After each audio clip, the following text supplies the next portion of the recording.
Good evening, everyone. This is Vera Sadler, your host of Tuesday Talk Live. Man, it's cold out here in Texas, and I think my brain is frozen, but I am your host of Tuesday Talk Live, and we are here again for another exciting episode.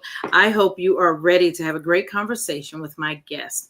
I have asked her to come on, and you guys know that this month I am highlighting some of our Black professionals. Some of you want to call us African American, but all of us didn't get off a boat. Y'all chuck it up to whatever you want to say about me. But some of our Black professionals that I think are worth highlighting. I wanted this wonderful woman. I've met Dr. KeSee maybe about 6 years ago. I don't know how long you've been at the university, maybe about 6 years ago before I left. And I was intrigued with her titles. I had her to put her titles up there, her designations. I don't know what they mean, but she's going to explain them. But I asked this wonderful woman to come on tonight because I want our young women, our young men, again, to see and be highlighted. I want to highlight those individuals that I believe are the ones we need to look up to. Not the booty shakers in the world, not just the individuals that we can't touch and we can't see, but the ones that we can see right here in our own communities, in our own backyards, in our own businesses that I believe are worth highlighting and say, this is what you can aspire to be if you just put some elbow grease to it and some, forget the other term, some sweat equity. So I welcome Dr. Charlene KeSee to the show tonight, and I'm going to turn it over to her in just a second so that she can introduce herself. She can tell us where she hails from and that we can begin to have a great conversation. But before she does that, I am getting ready to also connect myself so that I can communicate with you live on Facebook because I want to be able to comment. I want to be able to have a conversation with you guys and be able to talk. So, hey guys, we again, like I said, live here on Tuesday Talk Live. Dr. Charlene, would you introduce yourself tonight to the guests, whatever you want to tell them, where you hail from, and just give them a little background about yourself? Of course. So first, Vera, thank you so much for thinking of me and having me on your podcast. This is so exciting. You know, I never really think of myself as someone that someone would think that people should look up to, but I appreciate this. So again, my name is Charlene KeSee. I have actually been in Dallas about 7 years now. And so we met when I joined in 2018. I lived in Houston for about 20 years, left the state of Texas for about 4.5 years, came back in 2018. But I grew up in Louisiana, so in a little small town. Some of my high school friends live in this area, and we always say we grew up in the New Orleans area because people won't really know those small towns when we start naming those. But I grew up in a little environment where really that takes a village to raise people, I think, resonated there. Everyone was family, even if we weren't family. Everyone participated in trying to, raise you and encourage you. And so that's kind of my upbringing, just growing up in that environment. I didn't have a very large family, but the family I had was, large in love. So that's kind of my, background, my upbringing. And so you asked me about my credentials, and so I'll speak to those real briefly, and we may have some. Please do. So I have 2 fellowships, which is what you're seeing on the screen. I'm a fellow in the American College of Healthcare Executives. I think that's probably one of my proudest achievements. I got that fellowship really early in my career, earlier than most people get it. So I studied and I had good mentors. And so I got that in 2013. And then I'm also a fellow of the American College of Medical Practice Executives, which is through MGMA. And I got that one in 2017, I believe. And so there's just really credentials to show that you're board certified in your craft, in practice management and in healthcare administration. Wow, I am so excited about that because I think I was sharing with you that I recently became board certified in my craft, which is coaching and mentoring. And some people don't realize that when you take that step, I know when I started coaching, a lot of people said, oh, you don't need to be board certified. You don't need to have a certification in coaching. But like you said, I think sometimes that designation for us means a lot because it shows that we put in the work. And so to have both of those fellowships and those certifications, it shows that you did the work to get where you are, to be who you are. And so I applaud you as another woman, as a woman of color who has gone forth and put in the work. And I want to have a frank conversation with you about a couple of things this evening. Of Um, course. I told you some conversations and some other things may come out, but I know one of the things I wanted to ask first of all is how did you become interested in the healthcare industry, healthcare sector? And Mhm. then we're going to branch off from that because I really want to ask about. I remember when you first came to the university that I used to work at and where I met you. But I remember when you came and you had the designations behind your name and how some of our other counterparts who don't look like us had a little like, oh, she has those letters behind her name as if you shouldn't. Mhm. And as if Yeah. you shouldn't be proud of them. And Yeah. you shouldn't be called Dr. KeSee. Yeah. And I was like, why shouldn't she? Earned it. She earned her title. She Right. earned her rank. Yeah. Um, and so after you tell us a little bit about how you became interested in the healthcare sector, I want you to speak a little bit to maybe sometimes some of your journey to get there. Some of your journey to Of get course. there. Of course. So I always wanted to be in healthcare. My mom worked in a nursing home when I was really young. And, even though she didn't have formal education, I liked the fact that she was passionate about patient care. And so when I graduated from high school, my goal was to go to nursing school. Of course, we don't always make great choices. So we start to do our thing once we become an adult. I married young. I ended up I decided to go to the Air Force. I did 8 years. And I was able to work in the healthcare field while in the Air Force. And so I was excited that I actually got the opportunity that I wanted. I had a direct patient facing job in the Air Force. I eventually moved up to be an instructor. I worked in the emergency room. I was a paramedic. I did everything that you could think of Wow. before getting out.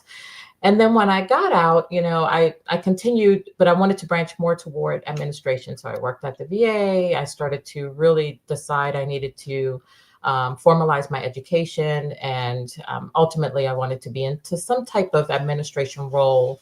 And I was able to kind of move up in that realm. But I always had a desire to be in healthcare. I really thought I would be a nurse by now. But ultimately, I decided I liked the administration side. I really liked compliance, honestly, but I just started to just get some formal education on the administration side, and I love it. And so you asked me about my journey. So my journey is really a jagged path, and I was checking myself mentally before coming on your podcast because sometimes I get a little emotional when I'm talking about my bumps and bruises, and I've shared all of this with my daughter because I wanted You her won't to. be the only one that's been emotional, so feel free to share. And so, my daughter is kind of following a little bit of my path right now. She's working on her graduate degree. She is working in healthcare at the same institution, but in business affairs. And so I always encourage her. And I had some of that encouragement. But, I lost my mom before I really got into the executive positions. And so she was always my biggest cheerleader. And I hated that she wasn't around to see that I was accomplishing that. But Mhm. the road was often very dark. I don't like to always introduce race into situations, but a lot of the journey comes from the fact that people, how do I put this in a nice way? They don't think you should really rise to their level if you don't look like them. We face that. This is the world Oh, that we're come on. in. And I remember the time that I was really at the point where I thought it just wasn't worth it for my sanity. I was just I hadn't actually gotten into a management role yet. So I was really in a support role, supporting, executives at a big hospital. And there was a lady, I thought we were friends. So I'll start there. I shared a lot with her. She had already had her undergraduate degree. I was just starting to work on mine. I shared a lot with her, and I didn't realize at the time she was pulling information out of me. And then I was surprised by my department head told me they're looking into whether or not you met the qualifications for the role Wow. because someone, and I know it was her, said that you didn't have formal education. They're wondering if maybe why did they waive the education for you? And we have to see this through. I was distraught. I just thought, Oh, I okay, can imagine. at first I thought, okay, she doesn't look concerned, so I'm not going to be concerned. this dragged out for weeks. And there were lots of closed door meetings. I wasn't privy to those. I didn't know what was happening. They were asking me all these questions about my experience and what I did on a day to day. And I remember just trying to hold it together. I think what I tell people is that experience kept me on my knees. I was back and forth in the bathroom all day, every day, just praying, like, why is this happening? And I really thought I was going to lose my job. And it was hard to come to terms with that. They were asking these tough questions. I was starting to pack up my desk thinking, I just want to do a good job. I thought I was doing that. And now I may actually lose this title that I worked for. And it's not about the title. It's just I have a family to feed and I don't know what's going on here. What went on it had to have been several weeks. I remember several people from Human Resources came to meet with my department head. They went into her office and they shut the door. And I'm sitting there wondering, what are they talking about? How come this person that I had gone to trust so much to, my department head, she was a mentor. She was not sharing information with me about what was happening. And that day I'm just fighting back tears and I'm thinking, I'm just going to call my husband to help me pack up my desk because I clearly this is not going to end well. And the HR people walk out and they leave. And she comes out and she said, can you come into my office? And she said there were a lot of questions about whether or not your title met your responsibilities and whether or not your background met the requirements. And we've sorted out the background and the requirements, but the responsibilities don't fit the title. And I'm holding my breath. And she said, so effective immediately, they promoted you to a different title and I need you to pack up your desk in an office. And I remember standing there a little shocked. And what she told me was, she said, I promised I would always have your back and you didn't trust me. And she was right. I sat there thinking the enemy was trying to break me and I was almost broken. And all I could think of was, here I am, a young Black woman, thinking that this other person was a friend and she started all of this. And because of my anger toward her, I didn't trust the person who had been mentoring me. And so I was to the point where I was going to give up. That was only one of several times where we've had people. When I got my doctorate, I heard someone say, why are you putting your doctorate in our faces? And so part of me wanted to say, I'm just going to blend in and I don't want to cause any trouble. I know I earn it. But I said, you know what, I earned this. And if you don't acknowledge it, I will not reply. And so I will not respond to you because of your insecurities. And we can't sell ourselves short because other people are uncomfortable with our success. And once you... Okay, I need to stop you for a minute. Oh my gosh. My Lord, you've said so much, Charlene, in just that little bit of part of your journey. I know that's only a piece of it, but you've said so much that I want to make sure, and I do this often, I stop guests because I want to make sure listeners hear those key nuggets that you've dropped. So for me, as the person listening to you, you dropped some key nuggets for me. First of all, you said, watch who you confide in. Absolutely. Watch who you share your information with, because everybody who has a listening ear is not the ones that you should be dropping your information to. And they don't always mean you good. Agree. Then trust who God sends you to. Yes. Who he does say has your back. But I put across the screen that tough times will send you to your knees or keep you on your knees. And how God, not only did he send you a mentor who had your back, but God had your back the whole time. And he was working it out. Man, how he moved in a situation where you thought, Lord, I'm going to pack up my desk. And I'm so glad he didn't allow you to step ahead of him. Yeah. Because he had a plan for you. The scripture tells us, I know the plans I have for you, plans of good and not evil, to bring you to an expected end. And sometimes, and I was just sharing this, I do a prayer call. Some of the people that watch my show know I do a prayer call every Tuesday morning. And again, this morning, and I share a prayer call with my good friend, Pastor KeSee. She has a prayer call, and I was saying on hers again, even today, we forget the plan that God has. He has mapped it out. And sometimes we want to go ahead. We want to move. We want to do. So I wanted you just to slow down, because I want the listeners to hear those 3 key things you just dropped, which was, don't always share. because some people are not the ones. You have to really ask God, is this the person you want me to confide in? Yes, And is discernment. this the mentor? Right. Mhm. Is this Yeah, the mentor? And then trust him with the plan, right? You had yeah, to sooner or later just say, okay, God, I have to trust you because you yeah, you have me. And then you went to the next phase of don't sell yourself short. Why yeah. do you think we as women, black women, decide to blend in? Why do we do that? I think it's because sometimes we feel it's not worth the struggle. And in some ways that's true. We Mhm. to protect our own sanity, how much are we going to let this get into our heads? Mhm. But then you start to think, there's some things you should not bend on. And I tell my daughter that. I Mhm. remember early in my career, I worked with a physician who could never get my name straight. He called me Charmin and Charlotte. Oh And gosh.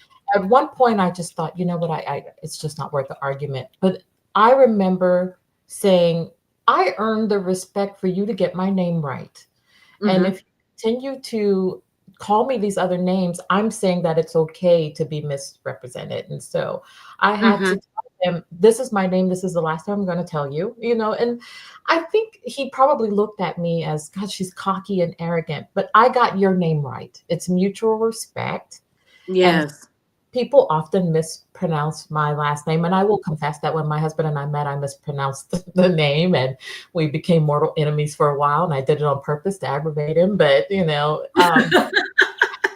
so when our kids were younger, he said it is important that you correct people when they mispronounce your name because that's your identity.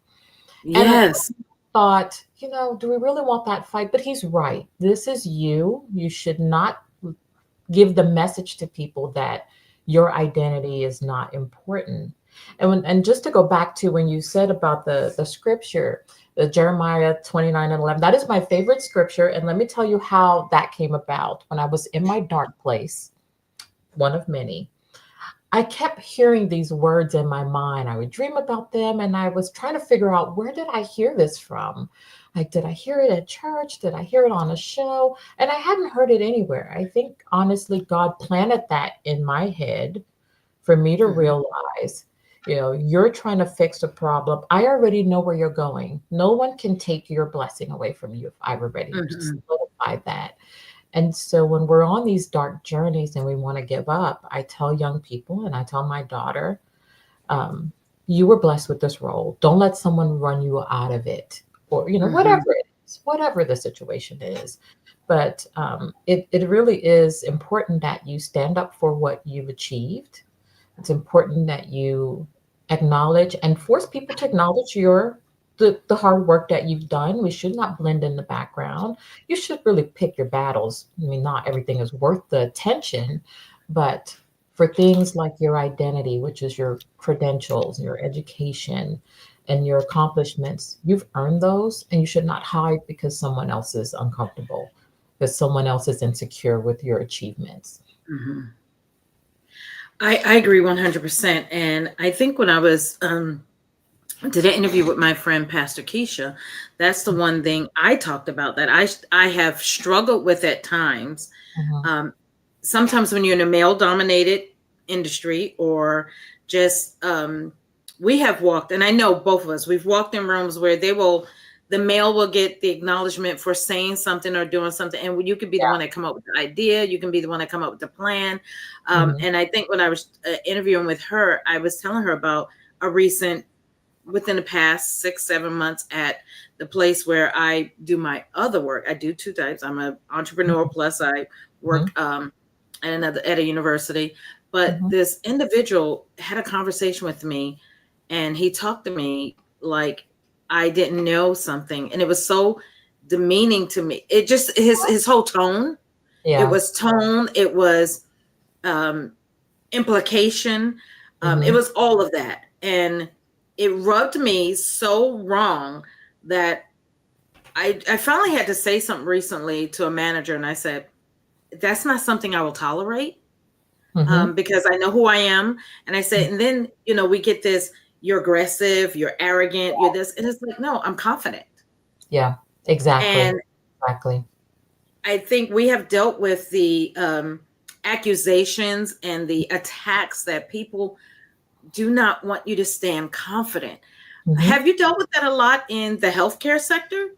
I have actually a situation very similar to what you explained. So I work with a lot of physicians, as you already know, a lot of white male, more than some of the female physicians. It's ironic that many of the females I'm working with are minority in some ethnic background other than Caucasian, but quite a few male physicians. When I first went into one of my roles, I'm sitting in a meeting. There's about 10 of us there, and we're having a conversation. And every time there was a medical term brought up in the conversation, this one physician would turn to me and define the word for me. I'm thinking, okay, weird. The first he did it, and I'm Right. thinking that's maybe he's just a weird individual. But he kept doing it, and it started to annoy me a little bit. And I think others in the room were picking up my vibe, and I didn't know what they were thinking, but clearly I was unhappy with what he was doing. So after about the fourth or fifth time, I stopped the meeting and I looked at him and I said, why do you keep explaining those terms to me?" And he said, "Well, in case you're unaware." So I said, "Okay, well, I think I'm going to educate you on my background now." Now, some people probably would have thought that this was kind of a sign of arrogance, but Hmm. if I had not spoken up for myself, what message would I have been sending? So I was out of my aggravation. I had to explain to him, I am fully educated for this role. I went through some high points of my career. I've worked in a department 3 times this size, and I Hmm. said all that to say, if you're not going to define the word for everybody in the room, don't define it for me. And so Exactly. of course he says, "Well, we can take it offline." Well, we didn't take it offline when you were disrupting the meeting. I said, "I take offense." And so I just Right. wanted to say my piece. Now we can continue with the meeting. So afterwards, he follows me to my office. I'm thinking, what is he one of those individuals now that I'm going to have to like argue with? And he said, "You make me feel bad." And I asked him, "How so?" He said, "Well, you didn't have to humiliate me that way in the meeting." And so I took a deep breath and I said, "So let's recap what happened in the meeting. You were only defining terms to me as if you suspected I wasn't smart enough to know what they were. Hmm. And you didn't see that that was a form of humiliation to me." And he did say, "Well, I guess I didn't think that sometimes women take it." I said, before you finish the statement, because already you're attacking gender, it's only a Yep. matter of time before you're going to attack race.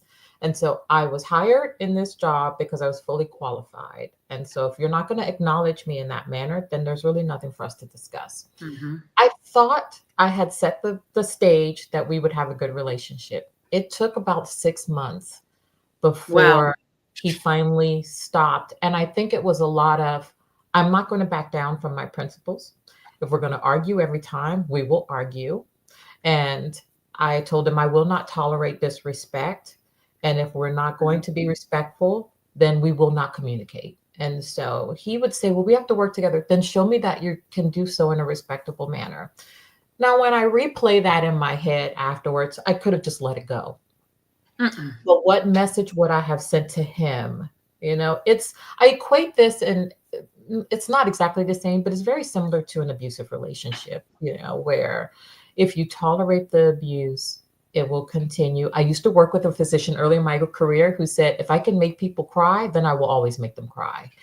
And I thought, what a bully. But he's got Woo. a point there. If you allow him to take away your peace, then what's to stop him from doing it? Because now he knows how to win. And so we put ourselves in a situation where, yes, we might get labeled as cocky because we're standing up for ourselves, and they wouldn't label a counterpart that's not a person of color the same. But I'm willing to take that chance to stand up for my rights, and what I Yes. believe is important to me. And that's my respect and my identity. And I'm not Yes. going to give it away.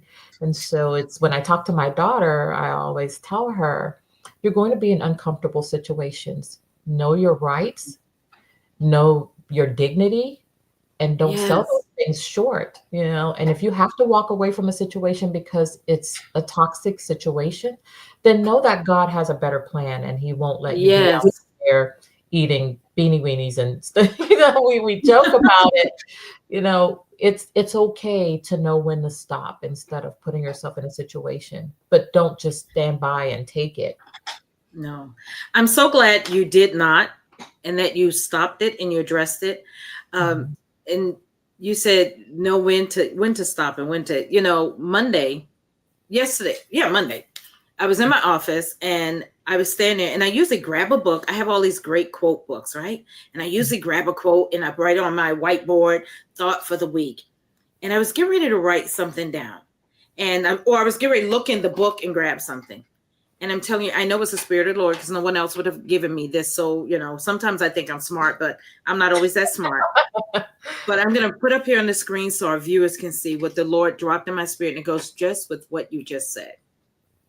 He said, people can only take from you what you're willing to give up. And so Absolutely. I've had people come in my office for 2 days and they're like, wow. I said, yeah. And I'm Yeah. not willing to give me up. I'm not willing to sacrifice me at the altar of others. The only altar I'm willing to bow down into is the Lord's altar. But we don't think about it that way. So I'm so glad that you stood up, even though it took pressing, and keep telling him. And the guy was a bully. I mean, Yeah.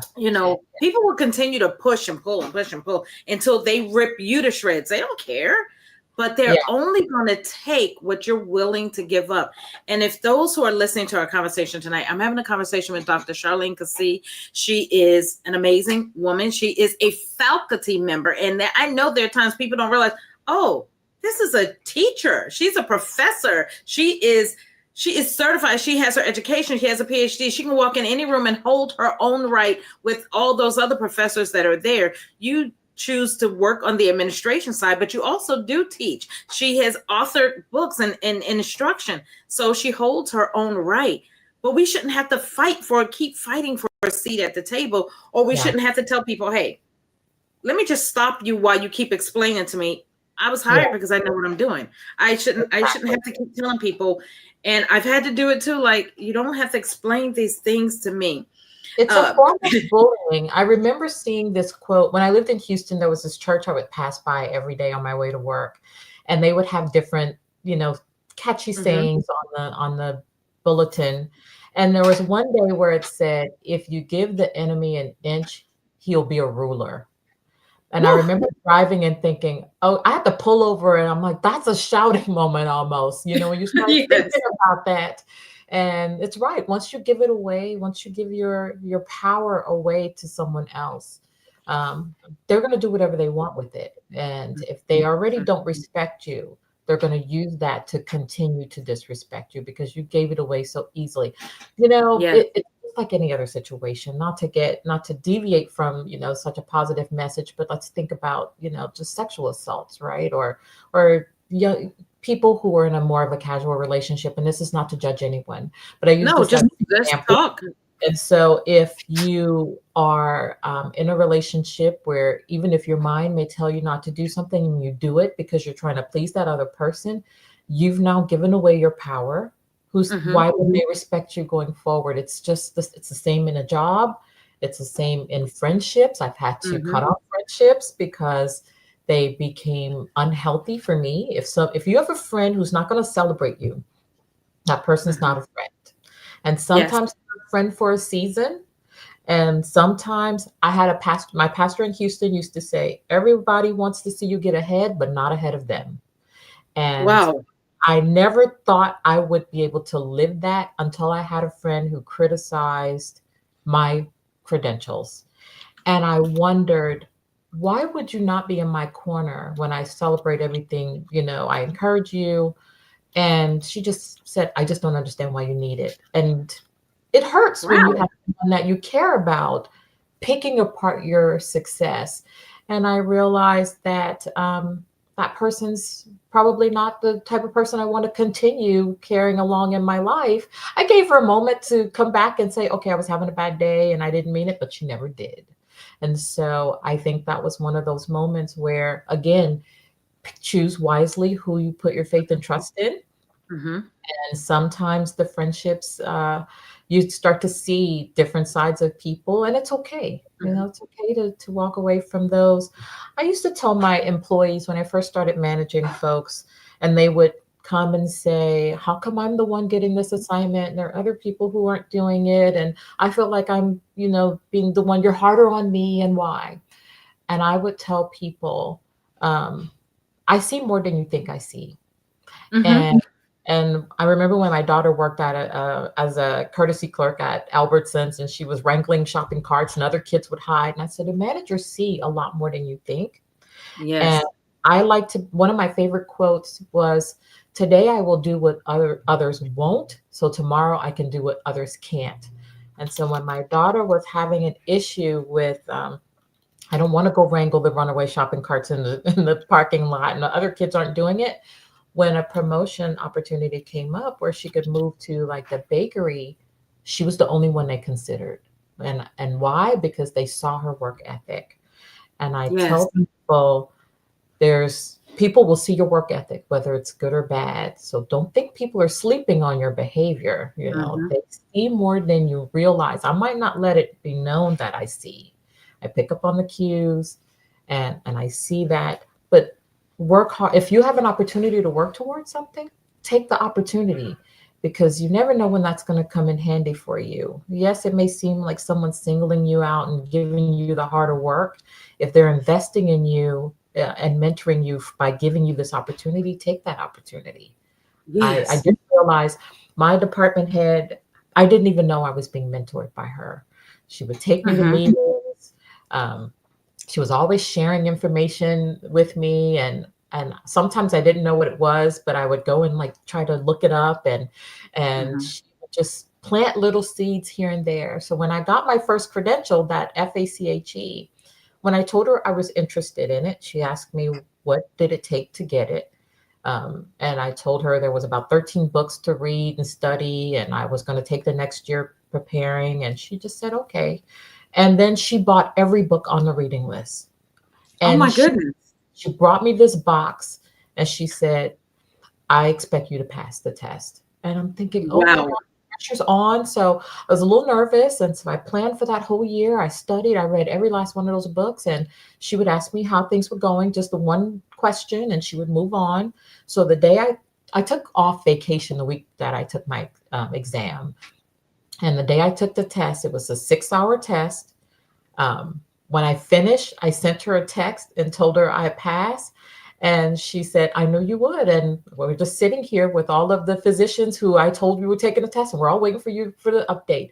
And for me, I kept thinking, clearly, she's not really doing this. And she sent me a picture, and it was about 40 people in the conference room. Oh my goodness, girl, you're gonna make me cry. And I remember thinking, these are like family, and I never would have expected. And so it's not everybody focuses on race. I think I had some pretty good experiences. I had some bad experiences, but I had some good experiences. Those relationships I still have.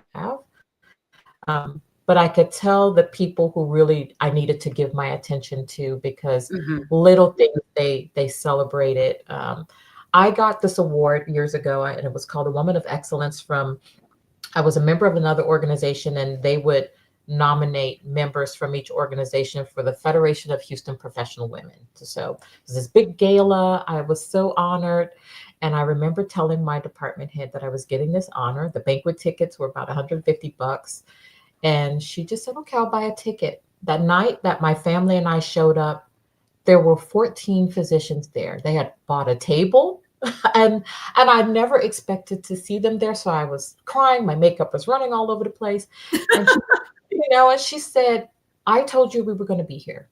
And I don't even remember her telling me that. But when I think about that those are the people who are investing in me, it makes me want to give back to other people. Now, Yes. my journey was not always that pleasant. Like I said, there were times where I felt I was passed over for opportunities because I didn't look like what that role should look like. I applied for an assistant vice president role, and yeah, I worried that my locks would prevent me from getting. You start thinking, what do they want in a position that's so forward facing? Are my locks going to get in the way? I almost I contemplated briefly taking them out, or wearing a wig. And then I said to myself, I absolutely will not do that, because Mhm. is this my identity? I will not sell my identity for a position. Wow. And so you have to stop and think. I think a lot of people, I talked to a young lady who went back to straightening her hair because she felt that would get her promoted. And I told my daughter, we stopped with the flat ironing and everything years and years ago. And we said, we're going to stand true to this. This is our identity. We will not change it Yes. for the sake of a position or a friendship or anything along those lines. And if I can't get it on my merit, then I don't want to be in that environment. And so sometimes we So have to I know. will share a funny story of what happened to me years ago when I first went natural. Mhm. And my hair, of course, wasn't the length. I didn't have locks, And when you first start this journey, people don't understand I know it's a real journey. And your it's a hair is process. about that long. And Yeah. yeah, and you're cutting out all the perm. And Yeah. I remember, and I'm just hearing some of these same things. And anyone listening to us tonight, or if you listen to this broadcast later or weeks, months from now, you're probably going to relate to some of the things that Charlene is saying, that I'm saying. But we want you, and I really want you to hear, she just said, don't sell your identity. Don't sell yourself out to please Mhm. someone else, because if they don't respect you, they don't Yeah. want you for who you are, they don't want you for the merit of what you bring to the table, then that's not where you want to be. Because then you have to sell yourself down the river all while you're working. You have to go in and put on this facade the Yeah. whole time. And I Yeah. remember I went and I moved to New York. My husband, who's my husband now, we had just gotten married. I had moved to New York and I was job searching, and I went to meet this headhunter. I walked in and I had the short 2-strand twist then, and she asked me, when I send you out on an interview, are you gonna wear something Oh, different? Are you gonna that's a bad sign. I was like, no, this is me. This is my hair. And I was already struggling to embrace the change. Yeah. Um, and I had to go through the change because and I'm being very transparent, I had a hysterectomy and my hair wouldn't take chemicals. So I Mhm. was forced into um, going natural. Mhm. So I couldn't take the chemicals. I had to go natural. And my hair, I had the short 2-strand twist. I was struggling to embrace being who, Yeah. if I say it right, who God has already made me to be, this natural, beautiful Black woman. Yeah. Because now I embrace it. I love me. People don't like it when I might not like, and they think I'm not proud, as the Bible calls proud and boastful, but I accept who the Father says I am, that I am His, Absolutely. and I am Absolutely. unapologetically His, and I love being His because that's who He says I am. I know He loves me. Yeah. He loves you. And so we Yeah. have to accept the fact that He loves us, and He's not telling us to pile up, cover up. Yeah, I wear makeup because I do it for me. I don't do it to please anyone else. What I do for me, I do for me. But the Yeah. lady, Charlene, told me, are you gonna? I was like, no. Do you know I didn't go back? I I would did not not have go thought back to her. I was like, no. I've that. been on the receiving end where people were so excited because I speak professionally. I mean, Yeah. I can get down and talk a little slang when I'm with family and friends, when we're partying, Sure. or when we Know your having audience. time. But Yeah. yeah, we all do that when we're Yeah. family and friends. But I walked into this office. I promise you, when the lady saw that I was a Black woman, she was like, her mouth, and I wanted to say, Yeah. close your lips, close Yes. your. It Yeah. clearly was the fact that, hey, you're Yeah. Black. Yes, I'm an educated Black woman. I Yeah. speak. I don't speak this slang. You thought I was white because of the way I talk. It's not just Yeah. white people that know how to talk. And it Right. was I've been on that receiving end Yeah. so many times. And I thought, what is wrong Yeah. with you people? Were we living in caves that this is how you No, still think? Like, it and happens I've very been there often. so many times. When I was interviewing for one of these large roles, and I was interviewing at UCLA, I had a phone interview. We weren't using Skype and Teams and any of that then. And when I arrived, the person who met me when the car dropped me off at the campus said, "Oh, when we talked to you on the phone, we really didn't know that you were Black." And so I stopped, and I was in full suit and everything. Like, okay, so I said, "So is that a problem?" She's like, "No, we just didn't know what to expect. Your last name is a little unusual." And she was like, I don't worry about it. Now, the person who made that comment was a Black woman. And I didn't know how to take her, because why would you say something like that? And the rest of the Yeah. interview was perfect. I feel like it was only her that had an issue with it. And maybe the others did. They didn't let it show. But Right. I would have I didn't expect her to bring it up and say we just didn't know and things like that. But it does happen. I will not change my hair. I used to wear makeup. The hot flashes kind of ruined that a little bit, and the makeup starts doing other things. And I struggled with, I have to at least keep my face together. But I always tell people your professionalism is not just linked to makeup. It's linked to your Mm-mm. aura, your how you walk into a room, how you present yourself, your confidence. And they're always looking to tear that down. And I say it's the people who aren't your supporters. A lot of times it is people of different races because we are an anomaly to them. We're Mm-hmm. educated, we can hold our own. I always feel like we have to work twice as hard because if we miss a step, it will be noticed faster than for Oh, yes. someone else. We have to check our attitudes. When I feel like I'm losing my cool, I have to take a step back because even if someone pushes me there, they're going to remember my response. And so I try to make sure I will argue with you in a most professional way and call you all kinds of terrible names in professional language. And then I'm going to feel good about it because you're going to stand there and wonder, I wonder what she means by that. And so, and I'm okay with this. At least you can't quote that I used profanity or said something that wasn't professional. And then I need to know when to turn it off because I'm not Mm-hmm. going to continue to engage you in what conversations that I believe is beneath my intellect. And it's okay to say that. Mm-hmm. People on the outside will say, God, she's so cocky. I know my worth. I know whose daughter I am. I know that I'm not going to sell myself short and allow you to take my identity from me and make me feel less about myself. That's Yes. sometimes hard for people to own. It is okay to say, I'm not going to let you do this to me. It's hard for some people to say that, especially in the workplace. I don't Mm-hmm. have to tolerate being disrespected, and I won't. Now, I wasn't always this confident. I just wanted to do a good So how job. did you get there?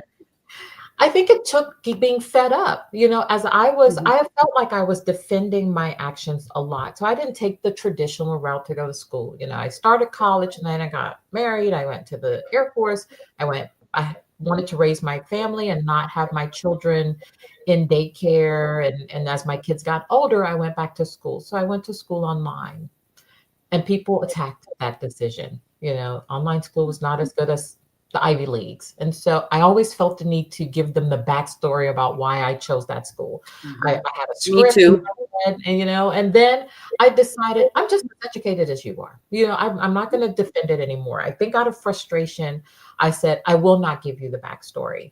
And oftentimes they weren't asking it. It's just I felt that questioning it meant I needed to define why I Mm-hmm. did that. Even had members of the family that I had to like remind, I made the decisions that were best for my family. And Mm-hmm. so when I could show them that I was holding my own on the job, I stopped feeling the need to defend my decisions. And Mm-hmm. I started gaining that confidence out of just aggravation. Like, nobody else is doing this. Why am I having to do this? And I had to Right. tell myself, you don't have to go with the full book of your background so that people will back down. They will back down because you tell them to. You don't owe them anything. You've been Mm-hmm. blessed, and you need to recognize that you've been blessed. And I had to really talk to myself a lot. I prayed a lot on it. I didn't want to be perceived as so cocky that people wouldn't work with me, but I didn't want to be timid to where people felt they can take advantage of me either. And so I had to pray through a lot of that. I just tried to really focus on wanting to be put in an environment that wouldn't make me feel like I'm selling my soul. So if the Mm-hmm. job, I would pray, God, if this is not the right job for me, I need you to block it. Is what I would always tell people. And then I Mm-hmm. would call and say, that was not even a burning bush moment. That was like a full fire. I think he was telling me that is not the place. And I would be okay with that. Sometimes it would hurt a little bit because I really wanted it, in the flesh. But I always tell my daughter, if you don't get it, you need to trust that you prayed for it and he blocked it for a reason.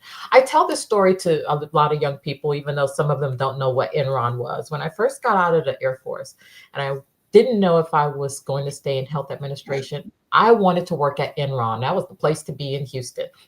Good benefits. Yes, back then it was. Yes.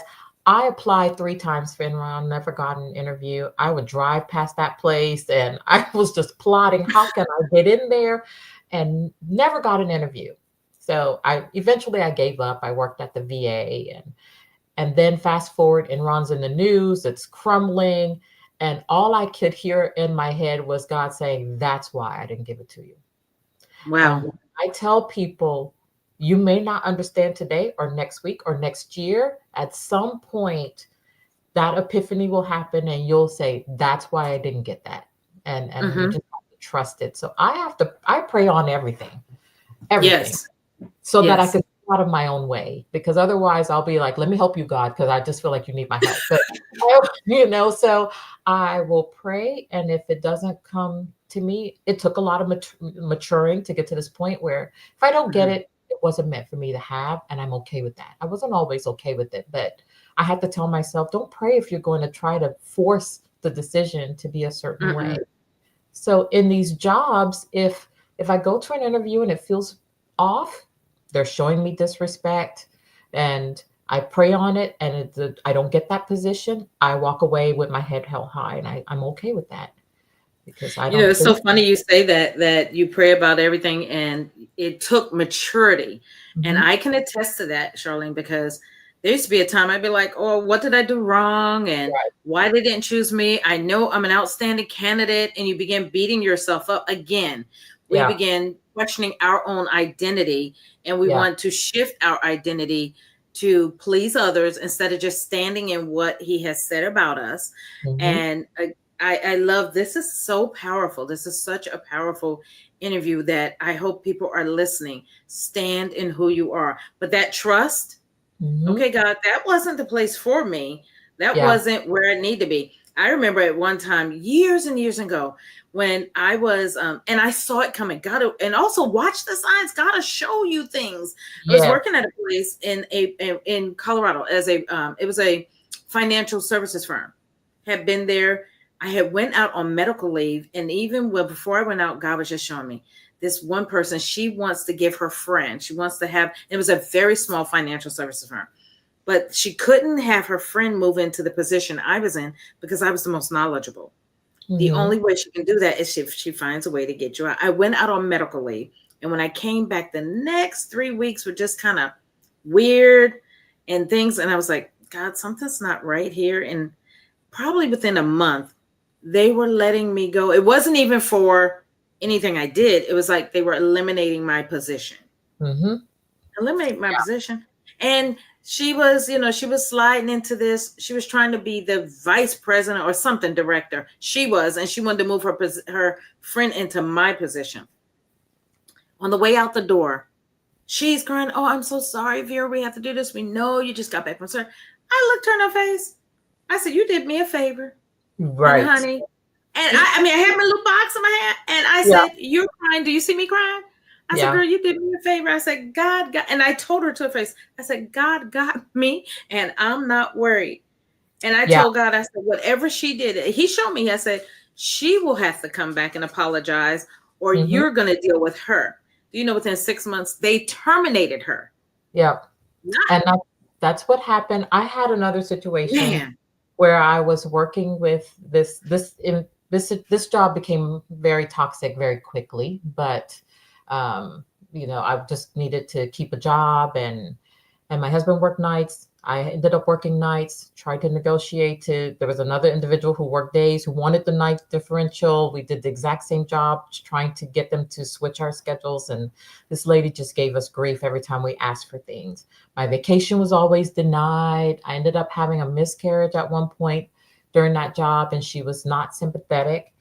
And I got to the point where my husband and I prayed on it, and we made the decision that I could just leave that job and find another job. I didn't even have a job lined up. We prayed hard on that. And I felt like every week I was just changing the date on my resignation letter. It was coming. Either I was going to have to smack her or I was going to have to leave that job. So when I finally resigned from that job, and I was really praying that I had made the right choice and wouldn't put my family in a bind, because now we would be a one income household with a young kid. And it was probably about a month before I got another job. And I look back when I got my final pay, all the vacation time that that lady had denied, they had to pay out. I had enough that I didn't have to work for about 3 months. And all I kept Mhm. saying was, maybe this is what I needed to self reflect why I stayed in that environment so long, knowing it was tearing apart my mental wellness and my physical wellness. I Mm. was, went through that bad miscarriage, and I had a lot of stress regarding that. And I should have I should have left that job long before. But I think sometimes God will take that and he was like, now I need you to stop and really think Mhm. about why you stay in a place, and I will shake the foundation to make you leave if you won't leave Yes. if you won't leave willingly. And so sometimes we'll see the signs, like you say, and we know I knew I should have left that job a long time ago. And I just kept thinking, well, I need to find another job. I don't have time to interview. I had every excuse, and the situation got more and Mm. more toxic. And I feel like it took some maturing for me to realize God is saying, okay, if you're not going to leave, I'm going to make it uncomfortable for you because I want you out of this place so I can bless you. And once I left there and Mm. I had my time off, I felt like everything started to feel a little bit more welcoming. I still have my challenges, like I said. We have these individuals who, the lady that caused all the trouble with HR, I really thought that she was a friend. I had gone out on sick leave at one point. She sent me a gift basket and cards. I shared a lot with her that I probably shouldn't have. And she used all that information when she launched her complaint. And so, my grandmother used to always say, just because the person's in the church doesn't mean it's not the devil. The devil goes there too. Yes. And Yes. We know that, right? yes, a lot of my grandmother's cliches make sense now that I'm an adult, but back then I'm thinking, okay, my grandmother has issues, but I see what she meant by some of those things. We really need to trust who's in our inner circle, and we really need to stop giving away so much of who we are to people, and putting Yes. ourselves in folks. Everyone can be who you want. It's like online dating. I always say, you can be whomever you want behind a screen. But then if you don't really get to know that person, then you don't really know if you've got a genuine individual. It's the same with friendships. It's the same with coworkers. It's the same with even your employer, having that relationship with the person who should have your back. They may not always have Mm. that. And Mm. we need to realize when you have to look out for self, but also Yeah. recognizing the genuine person, and allowing people, the person that you don't suspect that will be the one that you need in your corner, is sometimes that's the angel that's been sent there. So Yes. we learn hard lessons. Well, Charlene, this has been such an amazing conversation. And I know I mean, I'm watching the comments that are coming through on Facebook. I can't see YouTube or LinkedIn at this time, but I know people are just really blessed by this conversation because so many people have gone through what you've gone through. I know my friend Pastor KeSee was just saying that she stayed in a position 8 years, 8 years thinking that things would change. And Yeah. I know now that she's not there, but Mhm. thinking that it was going to change and it never did. It was just toxic. It was just things would never, I mean, just, people are coming how just the things that you and I have expressed that we've gone through, they have gone through it, and how they're glad that the same things we're talking about, how you got to stand in your identity, how you have to own who you are, how you can't sell out, how we have to stand in who we are and who God has said we should be. If Yeah. you had to leave listeners, young men or even young women, or either both, have a different comment for either one. I am so grateful.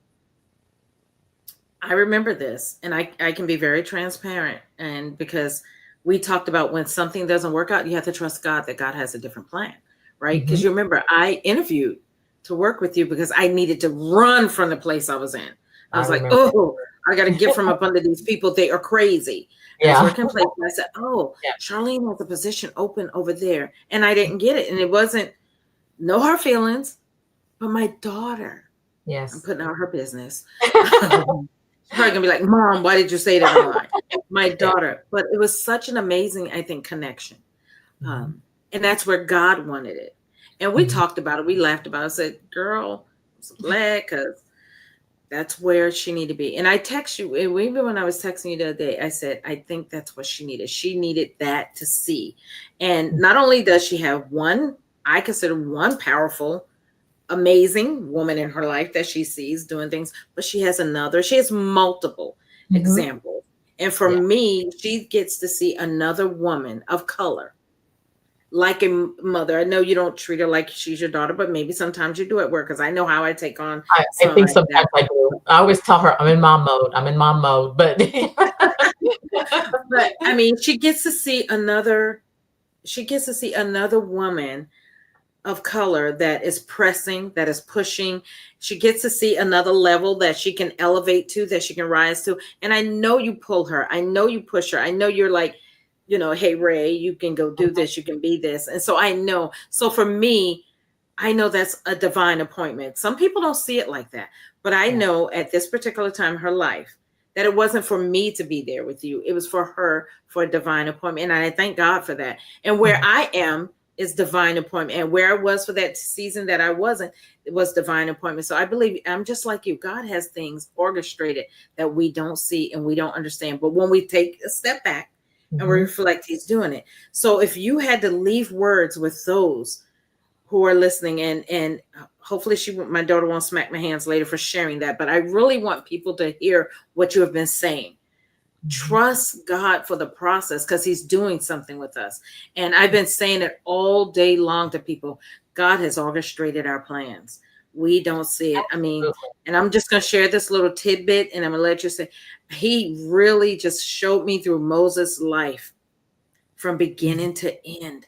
And I keep telling Mhm. people I'm going to preach this online one week, one here in the next few weeks. I just haven't laid it out like I want to, but He showed me from Moses' life. It may we all the middle may not look like we want it, but from beginning to end, Yeah. how He orchestrated that life. He has purpose. He had Moses come here for a purpose, which was to Yeah. deliver His people and to be a destiny person, right? But there was Mhm. some muck and mire, some mess in the middle, right? There was Yeah. some, even from his very Yeah. beginning. Man, I gotta save your life. I gotta push you down the river. Yeah. I gotta keep you from having, being killed like all these other babies. But I'm gonna do something great for you. I'm gonna have your own mama nurse you. I'm gonna Mhm. have her Right. have her sitting in the wings. Yeah. I'm gonna have your sister standing by Pharaoh's daughter so she Yeah. can run and tell your mama come nurse you, your own mother. We don't Mhm. see that God has a plan Right. when all Exactly. things are going rough, when people talk about it, when people are trying to tell our business and get us caught up. Mhm. God says, Yeah. you just sit still. I got a plan. And it's Yeah. going to bring you to your expected end. Yeah. And so we don't see all that. And so if you had to share with somebody about how to wait on that expected end, Mhm. because I Yeah. bet years ago you didn't see yourself where you are now with those degrees, with those designations, with someone saying, hey, Charlene, I really need you to share with people because you're someone of influence that I think could influence and impact people all over. Because I see you as that. Well, thank you for that. And I will tell people, I'll start by saying it's always a twofold blessing. Somebody might be a blessing to me, and they don't realize they're blessing me, and they're saying they're giving me the credit for blessing them. And so I agree that your daughter and I needed that connection at that moment. You not that anything against you, you were highly educated. Your daughter grounds me. There are times when I didn't always have somebody in that role that would make me step back.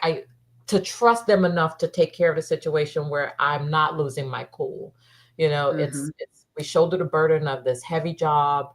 I've always felt like I had to be the one, the calm one in the family and the job. And your daughter brings that grounding to me. So I think that we're a good pair. She may not realize she blesses me more than she realizes. And I think that we always have to um, really realize what our worth is. That's really where it comes down to. and not be afraid to recognize when those blessings. I went to the doctor. I'm a sidestep just briefly. I went to a doctor's appointment a few months ago, and I was so emotional for some reason. I don't even remember why. And when I got in, it was a young lady that I didn't normally see there, and this is my regular doctor.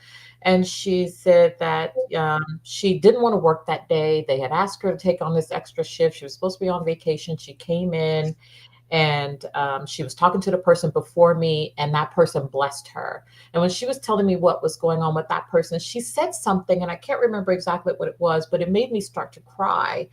And I told her at that moment, she didn't realize she was blessing me. And that was the reason why she needed to work that day. Mm. And it was orchestrated, like you said.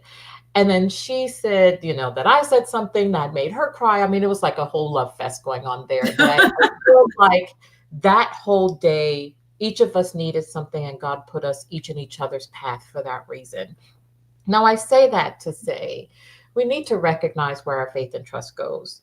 And it should not go into these individuals that we think can pull us to the next level. We get caught up in this. I want to rub elbows with the person in this rank or this role because they're going to help me move forward. And that's not necessarily true. It's already ordained what your path is. That man or woman is not the key. Don't sell your soul, don't change your hair, all of the things that we struggle with as people of color because we want to be able to be seen. And it's don't get caught up in that. Mm-hmm. Take some maturity to get to that point where you have to be okay with your appearance, your skin, your background, and not feel that you have to make these concessions to get ahead. But you have to trust that if you sell your soul once, you got to sell it again to Oh, continue. my Lord. And so don't do that. What is it? Meet at the crossroads or whatever the term is. Once you do it that first time, you've already set yourself on that course to continue to have to do it. And it's just not worth that. We have to, Yes. as an individual, as a race, as a body of people, we have to stand on our truth and stand on our worth and not sell ourselves short. I would say that that's what young people should really think about when they're trying to chart their future. Um, Mm-hmm. just not to do something that in hindsight you realize you should not have done. No Mm-hmm. job is worth selling your soul, right? And no relationship and no Mm-hmm. experience. Know who you are and whose you are. Yes. So, guys, Charlene, this has been so powerful. I so appreciate you taking out your time in your evening to be with us. You made such a concession to come on just quickly when I asked you. You didn't. Why? Oh, I got to find time. So I really appreciate you. Guys, this is Vera Sadler with Tuesday Talk Live, your host of the program with VLS Coaching and Women of Life Ministries. And it's been such a blessing to have Dr. Charlene KeSee with us here tonight, sharing her wisdom, sharing her journey, sharing conversation. And I know, I won't say I hope, I know those that have been listening have been really blessed. And I know those that will listen in the future, those that will hop on. Hey, if you've been listening, please share this with others. Please like and subscribe to the YouTube channel. We're trying to get the message out. We're trying to get young people to hear and to know about their identity, about their future, about how to be grounded in who they are and where they need to go and what God is really saying about them. So like, subscribe, share, do it as often as you think about it. Send it. You may know somebody in another country. Send it to them. We want to get the message out. And until we see you again next Tuesday on Tuesday Night Live, Tuesday Talk Live, whatever the program. I'm all caught up tonight. But again, Charlene, thank you for sharing with us tonight. And I'll see you guys again next week. Everybody, have a great night.